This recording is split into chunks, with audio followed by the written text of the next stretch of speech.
Évangile de Jésus-Christ selon saint Jean. En ce temps-là, en sortant du temple, Jésus vit sur son passage un homme aveugle de naissance. Ses disciples l'interrogèrent. Rabbi, qui a péché, lui ou ses parents, pour qu'il soit né aveugle? Jésus répondit. Ni lui ni ses parents n'ont péché, mais c'était pour que les œuvres de Dieu se manifestent en lui. Il nous faut travailler aux œuvres de celui qui m'a envoyé, tant qu'il fait jour. La nuit vient où personne ne pourra plus y travailler. Aussi longtemps que je suis dans le monde, je suis la lumière du monde. Cela dit, il cracha à terre et, avec la salive, il fit de la boue. Puis il appliqua la boue sur les yeux de l'aveugle et lui dit « Va te laver à la piscine de Siloé ». Ce nom se traduit « envoyé ». L'aveugle y alla donc, et il se lava. Quand il revint, il voyait. Ses disciples et ceux qui l'avaient observé auparavant, car il était mendiant, dirent alors « N'est-ce pas celui qui se tenait là pour mendier ?» Les uns disaient « C'est lui », les autres disaient « Pas du tout, c'est quelqu'un qui lui ressemble ». Mais lui disait « C'est bien moi ». Et on lui demandait « Alors comment tes yeux se sont-ils ouverts ?» Il répondit « L'homme qu'on appelait Jésus a fait de la boue, il me l'a appliqué sur les yeux et il m'a dit « Va à Siloé et lave-toi ». J'y suis donc allé et je me suis lavé, alors j'ai vu. Ils lui dirent « Et lui, où est-il » Il répondit « Je ne sais pas ». On l'amène aux pharisiens, lui, l'ancien aveugle. Or, c'était un jour de sabbat que Jésus avait fait de la boue et lui avait ouvert les yeux. À leur tour, les pharisiens lui demandaient comment il pouvait voir. Il leur répondit « Il m'a mis de la boue sur les yeux, je me suis lavé et je vois. » Parmi les pharisiens, certains disaient « Cet homme-là n'est pas de Dieu, puisqu'il n'observe pas le repos du sabbat. » D'autres disaient « Comment un homme pécheur peut-il accomplir des signes pareils ?» Ainsi donc ils étaient divisés. Alors à nouveau, il s'adresse à l'aveugle. « Et toi, que dis-tu de lui puisqu'il t'a ouvert les yeux ?»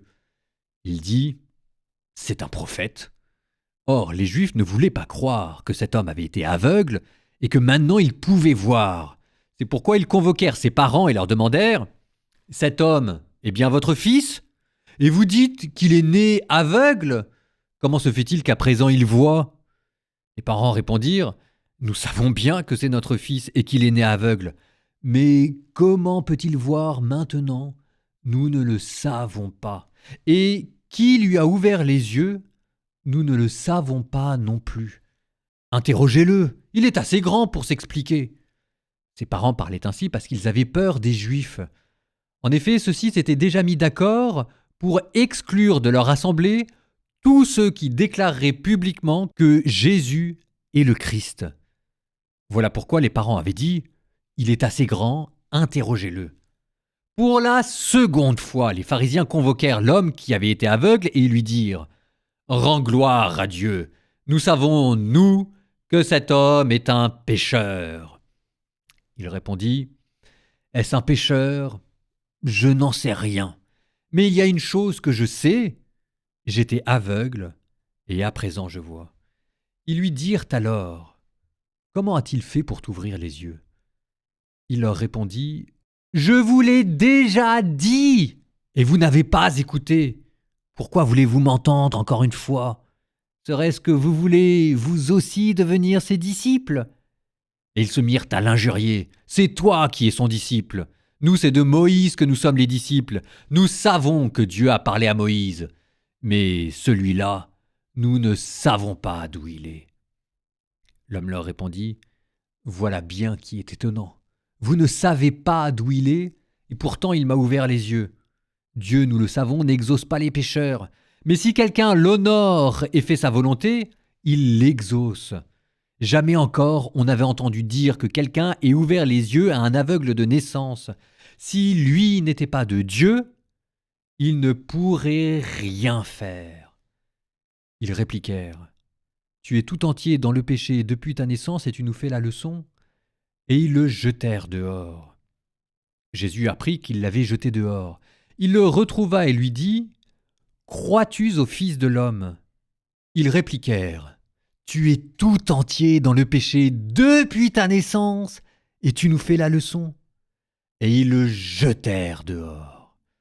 Jésus apprit qu'il l'avait jeté dehors. Il le retrouva et lui dit « Crois-tu au Fils de l'homme » Il répondit « Et qui est-il, Seigneur, pour que je croie en lui » Jésus lui dit « Tu le vois, et c'est lui qui te parle. » Il dit « Je crois, Seigneur. » Et il se prosterna devant lui.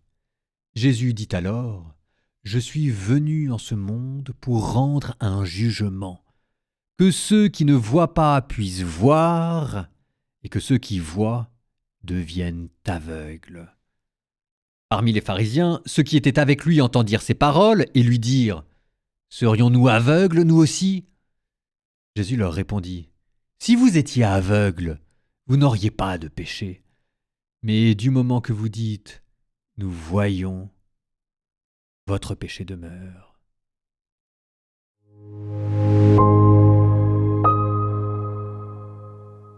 Nous sommes aujourd'hui le 4e dimanche de Carême et vous faites attention, c'est le 2e scrutin. Alors, je remets les choses un tout petit peu dans l'ordre, parce que là, vraiment, on a l'exemple type cette année, on a de la chance, c'est vraiment la grande progression du Carême qu'on peut reprendre normalement d'année en année. Donc, le premier épisode, c'est les tentations au désert, ça c'est le premier dimanche de Carême. Deuxième dimanche de Carême, vous avez la transfiguration. Donc vous voyez que ça c'est les deux phases, ce qu'on appelle l'ascético-mystique. C'est-à-dire que d'un côté il faut faire des efforts, ça c'est la tentation de Jésus au désert pour renoncer au mal. Et de l'autre côté, ce qu'on espère c'est de rentrer dans le mystère de Dieu pour être complètement uni à lui. Et ça représente la transfiguration. C'est les deux grands pôles de la vie spirituelle. L'ascèse d'un côté, le jeûne, l'aumône, la prière, et de l'autre côté, la divinisation, la transfiguration, l'union à Dieu.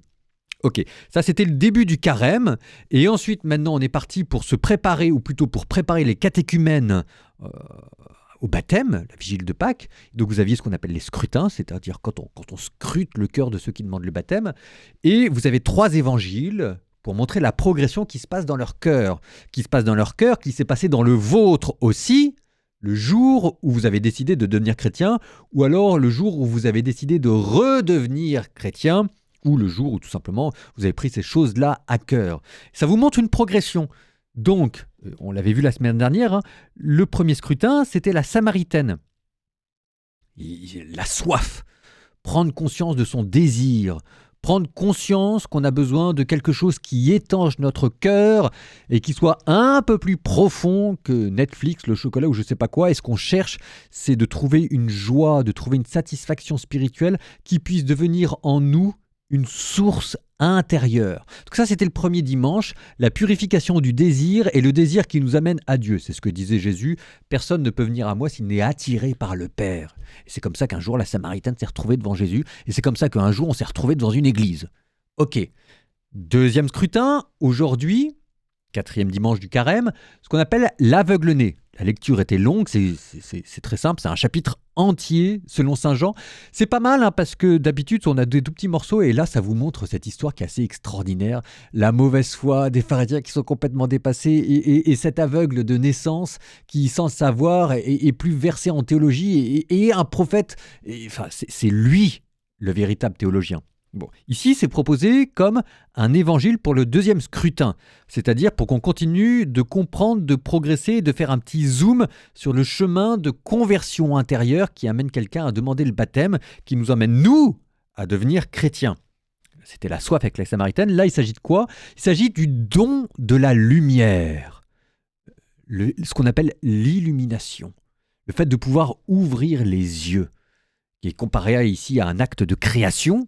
Jésus qui prend de la terre, de la salive, de l'eau. On est déjà dans une symbolique baptismale très très forte. Le baptême, c'est une recréation, ça fait de vous un être nouveau. Et là, vous aviez Jésus qui touchait cet aveugle-né. Et c'est une illumination parce que tout d'un coup, c'est ça dans la conversion. C'est qu'on a soif de quelque chose, on ne sait pas très bien quoi. Il y a quelque chose dans notre vie qui ne tourne pas bien, ça c'était la Samaritaine. Et puis tout d'un coup, il y a une illumination. Tout d'un coup, on ne sait pas quoi, il y a une intuition. Alors, pour les uns, on ouvre l'évangile et puis il y a une phrase qui nous choque, Ou alors, de temps en temps, on va faire une rencontre, et puis les gens vont dire une phrase. Ou alors, tout simplement, on a une intuition et on ne sait pas quoi, mais tout d'un coup, il y a la vérité qui est là devant nos yeux, et on décide d'y croire. Le choc de la vérité. Les yeux qui s'ouvrent. C'est un moment qui est assez magique, hein. Peut-être que vous arrivez, vous, à relire ça dans votre vie, mais vous savez, vous avez tous, on a tous, moi je vois encore le moment où j'étais dans mon lit couché, et je me disais, c'est quoi le sens de ma vie? Et puis tout d'un coup, je me dis, après tout, peut-être que Dieu existe. Et là, j'ouvre les yeux et je me dis, bah oui, mais si Dieu existe, ma vie a un sens. Alors, il y a eu aussi un deuxième moment dans ma vie, c'était parce que j'étais pas encore chrétien, c'était juste croire en Dieu. Mais il y a un deuxième moment dans ma vie, c'est je lis l'évangile et puis je tombe sur le passage du centurion romain qui dit Seigneur, je ne suis pas digne que tu entres sous mon toit, mais si dis une parole et je serai guéri. Et dans l'évangile selon saint Luc, Jésus répond en disant, écoutant cela, Jésus fut dans l'admiration. Et je ne sais pas pourquoi, mais sur ces mots, Jésus fut dans l'admiration, je suis devenu chrétien. Il y a quelque chose de la vérité, j'ai compris qui était Dieu. Bon, ça, c'est l'évangile d'aujourd'hui.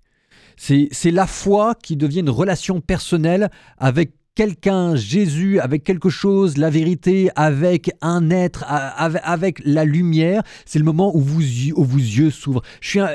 Vous voyez, et vous voyez tout de suite, il se met à témoigner, et puis ça vous met tout de suite en contradiction avec le monde, parce que vous voyez cet aveugle-né, maintenant il est rejeté par les siens, et il y a tout ça dans cette rencontre. C'était le thème d'aujourd'hui. Donc relisez votre vie avec ça, d'accord? C'est vraiment la plus belle manière de faire le carême, hein.